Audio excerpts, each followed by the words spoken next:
सिंध जी तारीख़ ते ॻाल्हि ॿोल जे सिलसिले में आउं रुख़सती अवां भाउरनि भेनरुनि सां मुख़ातिबु आहियां।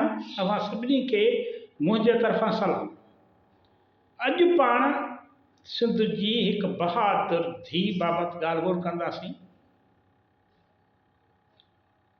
संदसि सियासी अदबी ऐं समाजी जिदोजहद ते रोशनी विझंदासीं। कॾहिं कॾहिं किन शख़्सियतुनि जो ज़िक्र कंदे लफ़्ज़नि खे बि हॿक अची वेंदी आहे, माना लफ़्ज़ बि न उकरंदा आहिनि। माना कॾहिं कॾहिं लफ़्ज़नि खे बि हॿक अची वेंदी आहे जॾहिं कंहिं अहिड़ी हस्तीअ जो ज़िक्र करणो पवंदो आहे जंहिंजी ज़िंदगी पाण में तारीख़ जो हिकु बाब हुजे ऐं जंहिंजे विछोड़े सां सिर्फ़ु माण्हू न पर धरती बि रुनी हुजे। हुस्ना राहू उहो किरदारु आहे जंहिं ते अॼु पाण ॻाल्हि ॿोल कंदासीं। हुस्ना राहू इहा न्याणी, इहा औरत, इहा हिमत ऐं हौसले जी अलामत हुई जंहिं पंहिंजे नाज़ुक कंध ते जिदोजहद जो बार खयों, जिदोजहद जो झूटो खयों ऐं हर ॾाढ जे अॻियां सिंध जे धीउ हुजण जो सबूत ॾिनो, मज़ाहमत कई। हुस्ना राहू जो जनम 1970 में लाड़ जे इन सरज़मीन ते थियो जिते हौसले, गैरत ऐं मज़ाहमत जा दास्तान नसुलनि ताईं ज़िंदा रहंदा आहिनि। संदसि पीउ शहीद फाज़ुल राहू, इहो नालो हुयो जंहिं ज़िया जे जनरल ज़िया जी मार्शल लॉ जे ज़ुल्मत में बि सच जी शमा वांगुरु रोशन रहियो। इहो दौर हो जॾहिं सिंध जे हारियुनि, मज़दूरनि ऐं महरूम तबिके लाइ आवाज़ उथारण ॾोह बणिजी वियो हो। उन दौर में ही सिज बणिजी रोशन थियो। राहू कीअ जो जॾहिं असां नालो वठंदा आहियूं त सियासी जिदोजहद जी हिकु पूरी तारीख़, हिकिड़ो पूरो बाब, हिकु पूरी फिल्म असांजे अॻियां अची वेंदी आहे। राहू कीअ त पुलिस जा छापा, गिरफ़्तारी, तशद्दुद ऐं जबर रोज़ जो मामूल हुआ। उन माहौल में जनम वठंदड़ हुस्ना राहू लाइ ख़ौफ़ का ॻाल्हि न हुई, छाजे करे हुन जनम ई उन माहौल में वरितो जिते गिरफ़्तारियूं, छापा, तशद्दुद रोज़ जमा हुआ। ॾुख ऐं ॾाढ ॾिसी हूअ नंढपण खां ई लोह जियां मज़बूत बणिजी वई। हिन जी तरबियत ई अहिड़े माहौल में थी जिते हक़ लाइ ॻाल्हाइणु, इबादत ऐं ख़ामोश रहणु गुनाह सम्झो वेंदो। अगस्त 1983 में जॾहिं MRD जी तहरीक जो मैदान गरम थियो तॾहिं सॼी सिंध जा लाड़ जूं औरतूं पहिरियों भेरो वॾे पैमाने ते सियासी जिदोजहद में दाख़िल थियूं।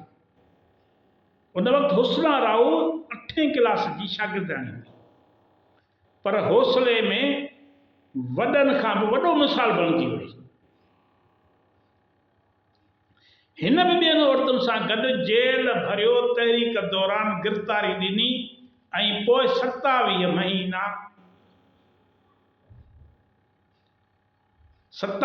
महीना कराचीअ जे सेंट्रल जेल में क़ैद रही। इन क़ैद खाने में हूअ किताबनि सां इश्क करणु लॻी ऐं मुतालियो संदसि आदत बणिजी वई।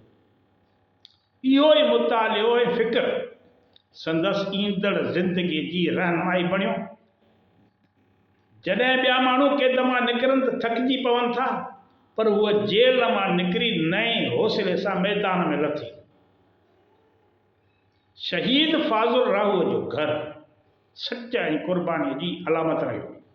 ज़िया जे दौर में संदसि हिकु पुटु मोहम्मद सिद्दीक़ राहू पुरसार रोड हादसे में शहीद कयो वियो, जॾहिं त ॿिया पुट इस्माइल राहू ऐं असलम राहू क़ैद ऐं केसनि में फाथल हुआ। इन्हनि ॾुखियुनि हालतुनि में हुस्ना राहू जो किरदारु उमेद ऐं हौसलो बणिजी अॻियां आयो। हिन पंहिंजे घर जे औरतुनि खे ई न पर सॼे सिंध जे औरतुनि खे ॿुधायो त औरत ख़ामोश तमाशाई न पर तब्दीलीअ जो आवाज़ आहे, औज़ार आहे। माहौल, समाज, पाड़े खे, घर खे तब्दील करण जो।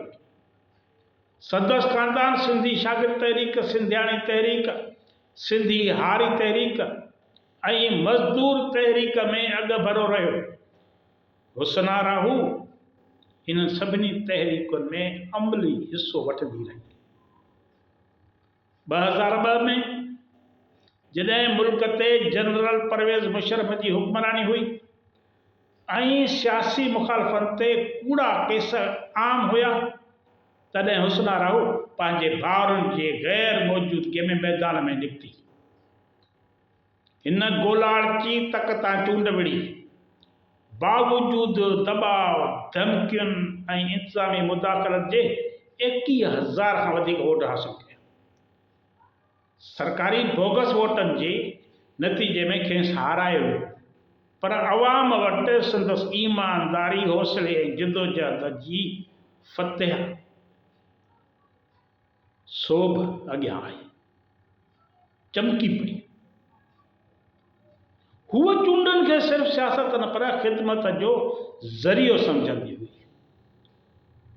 1993 में गुलाम मुर्तज़ा राहू सां शादी थियण खां पोइ बि हुस्ना राहू इल्म ऐं सियासत सां रिश्तो न टोड़ियो। हिन 1997 में गर्ल्स कॉलेज मदीन मां MA जी डिग्री हासिल कई ऐं तइलीम ऐं समाजी ख़िदमत खे गॾिजी अॻिते वधायो। हिन जी ज़िंदगीअ जो मर्कज़ हमेशह ग़रीब, बीमार ऐं लावारस माण्हुनि जी ख़िदमत रहियो। बेवा औरतुनि, यतीम ॿारनि ऐं बीमार माण्हुनि जी मदद लाइ हूअ पाण मैदान में ईंदी हुई। हर हफ़्ते राहूकीअ ईंदे ओड़े पाड़े जी औरतुनि जा हाल अहवाल वठंदी ऐं संदन माली मदद कंदी। हू कॾहिं बि शहीद फाज़ुल राहूअ जे नाले ते सियासी दुकान खोलण जी कोशिश न कई, पर अमली ख़िदमत कई ऐं अमली ख़िदमत खे ई पंहिंजो फ़र्ज़ु बणायो। ज़िंदगी जे आख़िरी महीननि में हुस्ना राहू ख़ासि तौर ते मुतहरक थी वई हुई। हू हर हफ़्ते ॻोठ ईंदे शहीद फाज़ुल जे मज़ार ते हाज़िरी भरींदे, इज्तिमाअनि में शिरकत कंदे, भर पासे जे ॻोठनि में औरतुनि सां गॾिजाणी कंदी हुई, ग़रीबनि जी मदद कंदी हुई, ॿारनि खे पंहिंजे हथनि सां खाधो खाराईंदी हुई। शायदि खेसि अहसासु थी वियो हो त ज़िंदगीअ जा आख़िरी पल आहिनि ऐं उन्हनि खे इंसानी ख़िदमत सां भरपूर बणाइणो आहे। ऐं पोइ खोरवाह चौक ते ॿिनि गाॾियुनि जे टकर में इहा बहादुर सिंध जी न्याणी सिंधियाणी पंहिंजे आख़िरी सफ़र ते रवानी थी वई। सिंध जे औरतुनि जे सियासी शऊर ऐं हिमत जो नालो जेकॾहिं कंहिं तहरीक सां गॾिजे थो त इहा आहे सिंधियाणी तहरीक। इहो ई प्लेटफॉर्म हो जंहिं सिंध जे धेरनि खे सुजाॻी, हौसले ऐं ॻाल्हाइण जो हौसलो ॾिनो। हुस्ना राहू उन्हनि औरतुनि मां हुई जिन पंहिंजे अमल सां ॾेखारियो त औरत का पुठिते रहिजी वियल मख़लूक नाहे, पर समाज जी अॻुवाणीअ वारो किरदारु अदा करण जो हौसलो रखे थी, हिमत रखे थी ऐं अॻुवाणी करे पई।